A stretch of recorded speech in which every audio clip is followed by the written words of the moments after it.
And my car's full, and I've already made 2 trips in my car before this.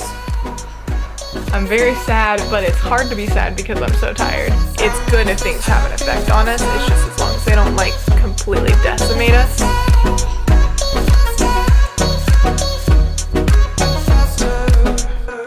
We're officially moving. It's no longer our house as of yesterday. So we are packing up. All of our stuff is going to be packed up next weekend, and we officially have to be out the weekend after that, but we won't have any stuff here anyway, so they're essentially moving out next weekend. So this weekend we're trying to kind of get a jump on things so that when we do have to actually move everything, it's ready to go. And I am trying to move some of my stuff to the new place that I'm going to be for a little bit, because I'm going to be gone for a lot of next week, so I won't be here to do it. So I'm a little overwhelmed by that, but just thought I would film some of it. I may not ever use it, but it might just be nice to even just have the footage. I was watching an Alfie Days vlog recently where he was like, just film fun things in your life or film significant things in your life, even if you don't ever post them, just to have them. And I think that can be fun. I'm definitely the type of artist that's like tempted to like show the world everything that I've ever made, because I'm like, oh, I put in the effort, so everyone has to see it, or at least a big number of people have to see it. What? What, tiny cat? What are you doing?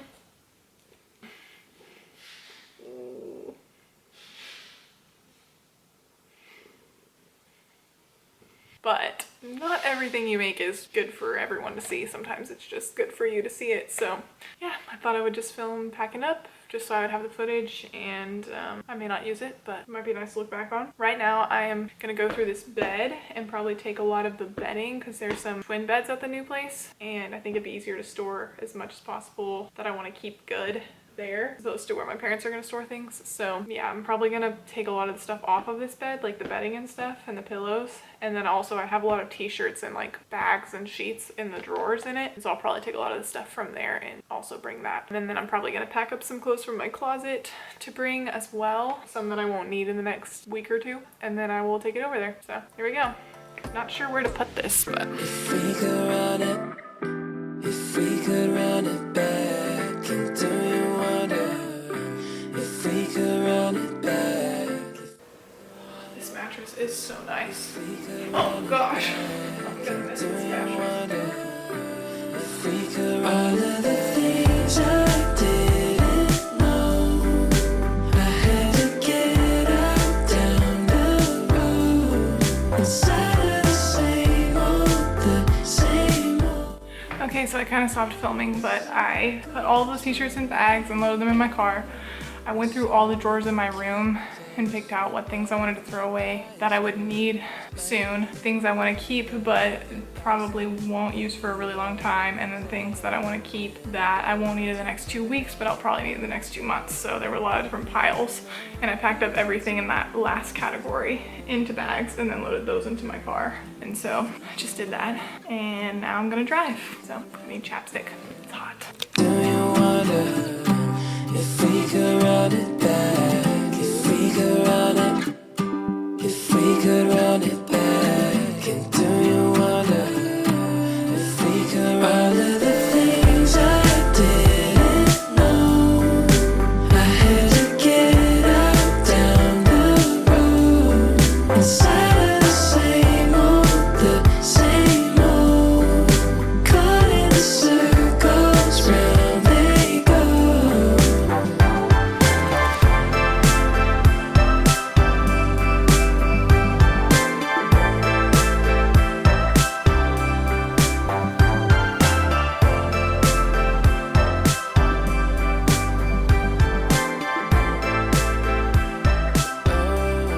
It's hard when you keep close. Rewind with my eyes closed. I need a breather. Got lost in the B-roll. We let all And my car's full, and I've already made 2 trips in my car before this. Okay, wow, I'm oily, great. So I didn't move very much as a child. I lived in one house from when I was born until when I was like 13-ish, almost 14. And then I lived in one house, technically, my parents lived in one house from the time I was like 13, 14 until now, like this week. I thought that was my mom. It's just a cat. In between there, I moved my freshman year into a dorm and then moved back here. And then my sophomore year moved into a different dorm and then moved back here. And then my junior year I moved into an apartment, stayed there until the end of my senior year, and then I moved back here. And in the middle of my senior year, like the second semester, was like COVID.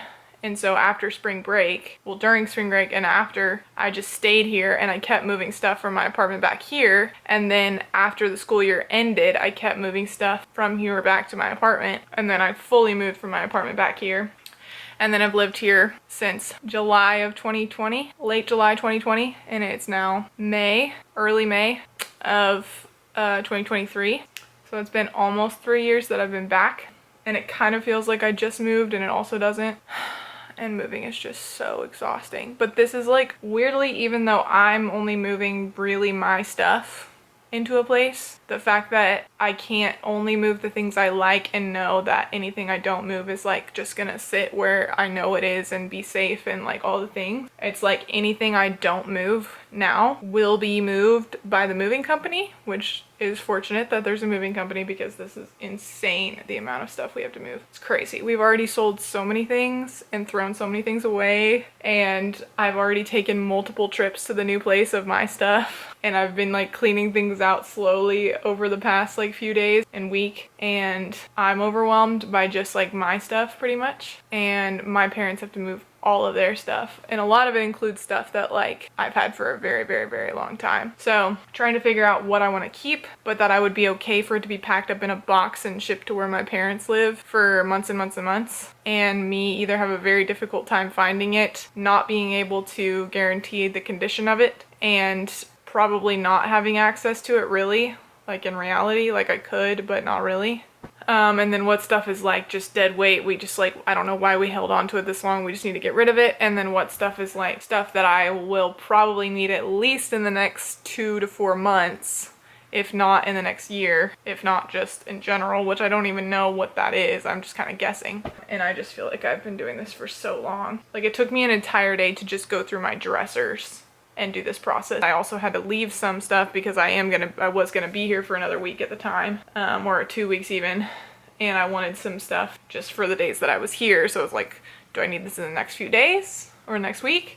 Do I need this for the next 4 months? Do I need this in my lifetime? Or am I wondering why this is still in here? Why was I so lazy? This is disgusting. I need to get rid of this. And most of it I'm just too lazy to decide between. So if it's most of it's either throw away or just keep and put in a bag and move it, but it's like a lot. And literally I was thinking about it and I was like, okay, it's spring semester. My job works on a school year format, and so spring is the most busy time of the year. And we have been working on moving for the past 2 or 3 months of it being the busiest time of the year. And literally, I cannot remember what's going on from one day to the next. I'm not even sure how I've gotten this far, honestly. We've had an event every single weekend, and this weekend being the weekend, like literally tomorrow, the movers are gonna come and pack everything up, and the next day they're gonna move it. This morning, I drove to Dallas and back, came home, packed up a ton of stuff, put it in my car,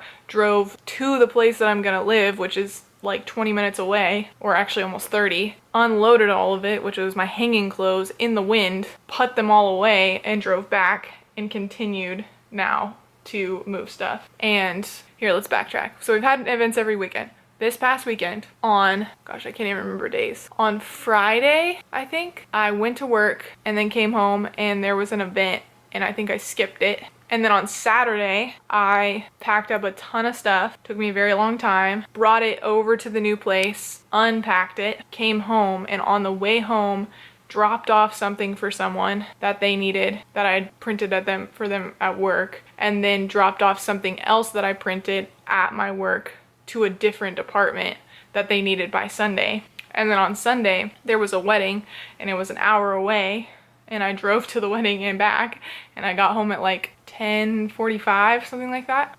And then the next day I woke up, got ready, packed, and went to the conference in Dallas, and drove to Dallas by like noon, and then was at the conference until 5 or 6, and then we went out to dinner and we were there for a long time, and then we went back to the Airbnb and stayed up super late, and there was a lot of people in the Airbnb and I did not sleep very well at all. Like I just basically didn't fall asleep. Got up at like 7 a.m. the next morning to go to the conference, got ready, everything. Fortunately at that point, the conference, we were in Dallas, so the conference was really close, but it was at 9 a.m. We stayed there at the conference, so I didn't sleep at all after those other 3 days. And we were at the conference from 9 a.m. until we went to the porch afterwards. It was at Watermark. We went to the CLC at 9 a.m. We're there for a conference until 6. Dinner was 5 to 6. We're there for the conference until 6. Then went to a porch showcase that was connected to the CLC I think it was at 6. It was at 6. And then stayed for the porch, which was at 7. And we were like there at the porch until like at least 10. It may have been even later than that. And then they dropped us off at our Airbnb, and we stayed up at the Airbnb until like midnight, and then got up the next morning, went from 9, and then I left the conference that day just before dinner. So I left at 5, drove in rush hour traffic back from Dallas, like did like laundry related things, unpacking things, like sorting things out. Honestly, I was just so tired. I just kind of rested, and then got up the next morning today and got ready, drove back to Dallas at what is probably the other end of rush hour, went to the conference from 9 until like 10:45, and then drove back, got home at like 11:45, took a little break, packed up a bunch of things, went through a bunch of different things, and then brought all the stuff to that place 20 minutes away, unpacked all of it, drove back, and then I took another break, and now I've been unpacking. I have a headache. I'm so tired. I'm very sad, but it's hard to be sad because I'm so tired, which I think is a blessing. I really do. I think the last time something really sad happened in my life, I was so exhausted and overwhelmed that I didn't really have the capacity to I did really freak out, and it was my cat dying. Like, I was so sad. I did really freak out. But literally the next day, I took a trip to Colorado for a wedding and was there for like 4 days, and it was as if it didn't happen. And so being at this conference this week and the wedding, and now like I have like no time to do this, so I'm not even like sad, I'm just exhausted, which is hard in and of itself. But anyway, it's 9 p.m. and I still have to go through all of my decor and make decisions about it. I have to go through an entire closet and figure out if I need anything in there. Probably don't, but just in case. I have to go through all of those places where I left stuff temporarily and set it aside. I have to go through some furniture in the game room, some stuff in the studio, and set it aside. And then I'm gonna shower and go to bed, and they're coming at 9 a.m. tomorrow. And I will probably spend the beginning part of my morning transporting more stuff over there. I don't know if that's a good thing or not. I'm not sure because it's a place in the back of a family's house. Like, it's like a separate unit on the property of a family. And so I don't know if I'm gonna be able to come early in the morning. Every other time I've come, it's been like in the evening, like late afternoon, evening, and they haven't been there, which has kind of worked out. But this time they might be there if I want to come at like 10 a.m. or something. So I don't know. I already loaded a bunch of stuff in my car, so I don't know. I'm supposed to go to work tomorrow.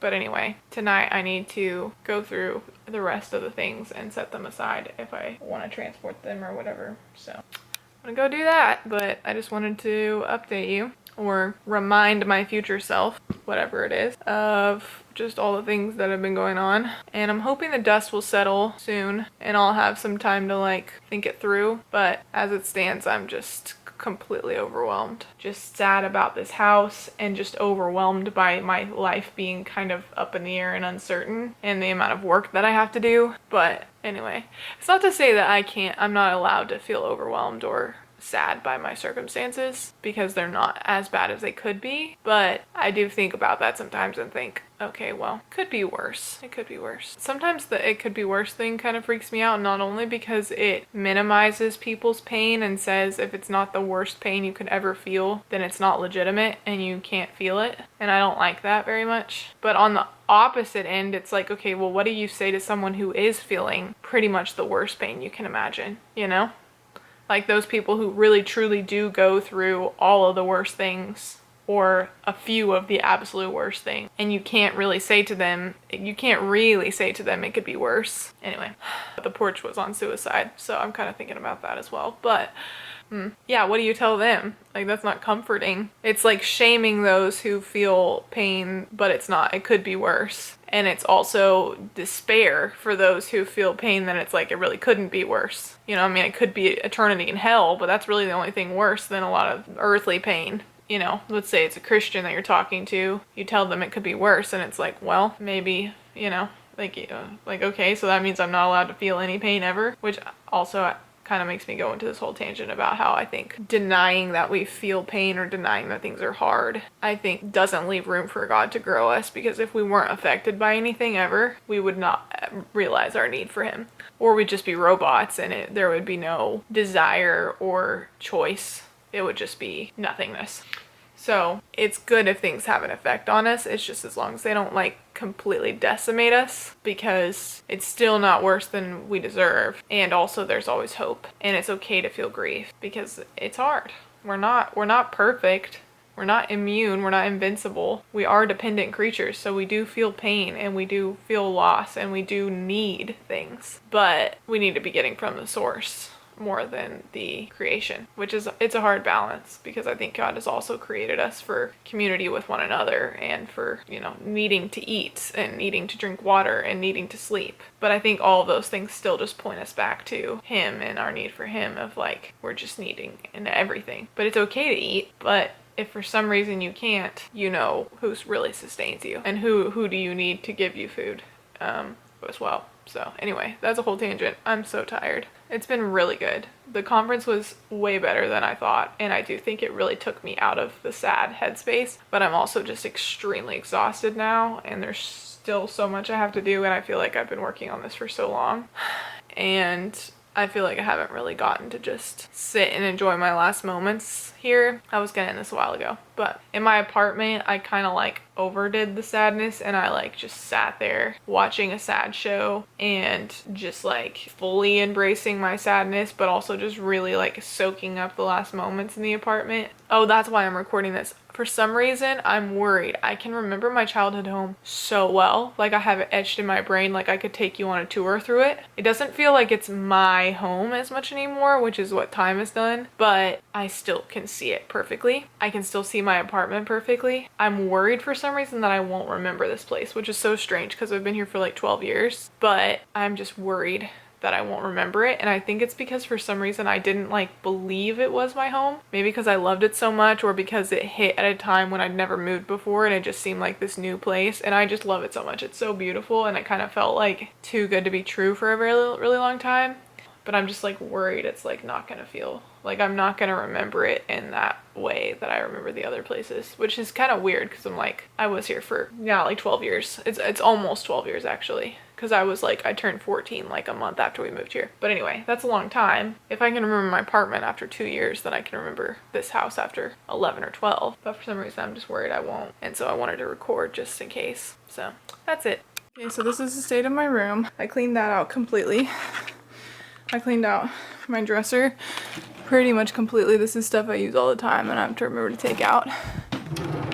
This looks a lot different. I know it still looks full, but I actually took a lot of books out of it, and that used to not be empty. Everything in here is stuff that I like don't need access to regularly. Don't like that drawer or that one. Whoops. So those are the 3 drawers of stuff I still use, and this is just stuff I don't use. Okay. And then this is also very, well, it doesn't look like it, but that is like all my clothes in these 2 drawers, I think. Oh, and this one too. But that one's basically empty, and that's stuff I'm leaving. This is cleaned off a smidge. There's that, gosh, I can't even use words, I'm so tired, but that's all gone. This has, I cleaned this out, and this has like all my books and slippers in it. It's kind of random. This, oh gosh, is empty. It's black, so you can't really tell, but it's empty. Didn't used to be. That's a giant trash bag of stuff I'm throwing away. These drawers are very bare bones because that one's empty. They're really gross because I haven't cleaned them out in a long time. That's actually a lot more bare bones than it used to be, if you can imagine. Oh, I never got to this drawer. Okay, I still have to clean this drawer out, but this is pretty much mostly stuff I do use all the time. And that one's empty. I cleaned out that bottom shelf worth of towels. Let's see. In here, all that stuff used to be in my desk. I took it to my office, so that desk is gone now. This is full of bath products that were on that cart that I just showed you. That's basically empty. There's Coco. I stripped everything off the bed. There is very little or nothing in these drawers. Can't remember. I threw some random stuff that I wanted to like keep in general but didn't want to transport in these drawers. But they're basically empty. I don't know what will happen to that. But anyway, well, I should probably take that power strip out of my closet. Closet seems more obvious, so everything in here right now is stuff I want to keep in general but don't want to take with me, except for the shoes in this basket, which there used to be a lot more in there. And then this little section of clothing from like here to here is stuff that I was like, maybe I'll need it in the next couple of days, or I just wore it, and so anyway, it's chaos. Oh yeah, also I want these hats. Might actually take those down right now so that I don't forget. There used to be a bunch of purses over there that I've collected. Oh, I need to do the jewelry too. I need that jewelry. But yeah, I have a lot of hats. So I'm gonna take all of them and this jacket and put it in a pile. There was this whole area and all throughout here and all along these walls and into that room and over here was all, that's some stuff I cleaned out. It was all lined with stuff that I'm gonna move. And that's all either at the new place, in my car, in the dining room, or yeah, those are the options. And I still have more to do. And I'm so tired.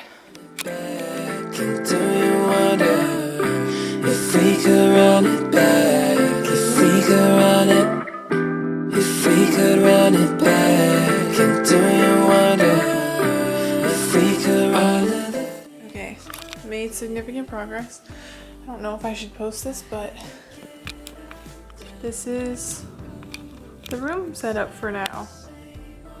Finally kind of got everything in a place. And it's storming pretty bad. I'm kind of worried about my car. I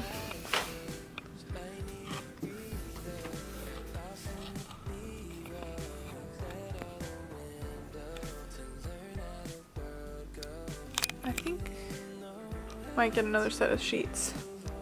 We'll come back to the kitchen.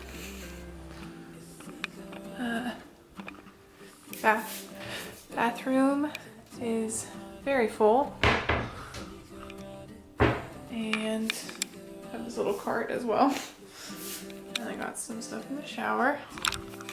And I got some stuff in here. It's also very full.